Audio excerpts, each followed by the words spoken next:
The really, really good thing about Andoni Iraola is he can work with the players we've got. Let's have a look at the players we've got. And this is best case scenario, right? Because we know that Van Dijk could be leaving, not likely, to Galatasaray, but that's rumoured. Alisson could be leaving Juventus, 20 million, more likely. Konate looks to be leaving, hasn't signed a new deal, available in a free transfer. Kerkez is first choice. Another thing is, Richard Hughes signed Andoni Iraola in the first place for Bournemouth to replace the outgoing manager previously. So he knows a thing or two about Andoni Iraola, the contract terms, what it takes to entice him over, the way he plays, because he would have scouted him thoroughly. So he has a dossier already set, game set and matched. So people who think that Richard Hughes picked Arne Slot, loyalty to him, BS. His loyalty is to himself and the success of Liverpool, and he will have run the rule over our success next season with Iraola in the helm compared to Arne Slot. Okay, so let's put our players in. Now this could be Frimpong, this could be Bradley. For the sake of this video, Bradley probably is more of an Andoni Iraola right back. I want a new DM in this position. Andre Trindade, João Gomez, Baleba, it could be anyone. But for the sake of who we got at the moment, and Wharton would be a fantastic acquisition here. But just for the sake of who we got, I will do prospective signings in a bit, okay? Let's play ball. Actually, I'll give you the example with Wirtz in here, because I showed you what Wirtz can do in a Tavernier position, and Wirtz is definitely better. Tavernier, yeah? Okay. So just with who we have at the moment.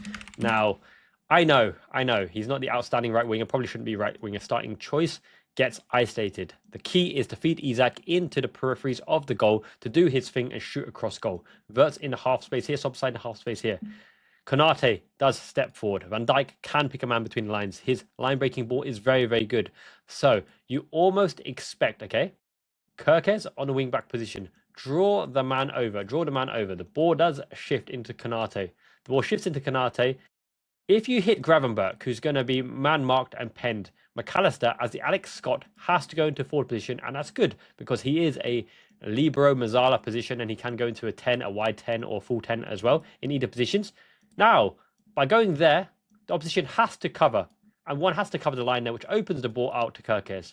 If the ball goes out to Kerkez, he now has the freedom to go in here. Now, I don't want Wirtz particularly wide, okay? I want Wirtz in and amongst the inside forward position where he can take a shot or pick a pass. Now, if you do arc it into Wirtz, McAllister has already picked up prominent position. The ball can be dropped off on a layoff, which Wirtz is more than capable of doing. He's the most Spanish-German efficient player. Bernd Schuster, you remember Bernd Schuster for Germany doing a similar kind of thing? Maybe Andre Schürrle to a lesser extent.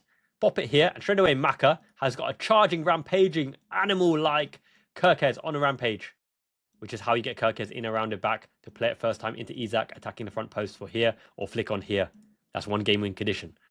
Or he can continue on his run. Who's on the outside? The most prominent playmaker in world football in potential. Better than Ryan Cherky. Just needs to show it underneath the right manager. And an Isak here. And a Soboslai long shooter. And a slider in the box. You smash it across. Frimpong's got the pace to outpace his fellow man to get in there at the back post. He's not going to be a headerer. You don't loft it in there. You got to fizz it across, and it can go anywhere. And the advantage of fizzing it across as well is Isak has that sharpshooter mantra, the ability to find a yard of space, Chicharito, Inzaghi-esque, and we haven't played to strength. Everyone who thinks Isak is like Mbappe, bang, or bang, or 1-2, bang. No, you feed him and he will score. You feed the yak and he will score. He's not Yakub Ayegbeni, but similar kind of concept. Chicharito, Inzaghi, Solskjaer, you feed him. Origi, for example, a little bit, give him the ball in the box, he will score. So that's one game in condition, and that opens up the play with what we can do with Andoni Iraola.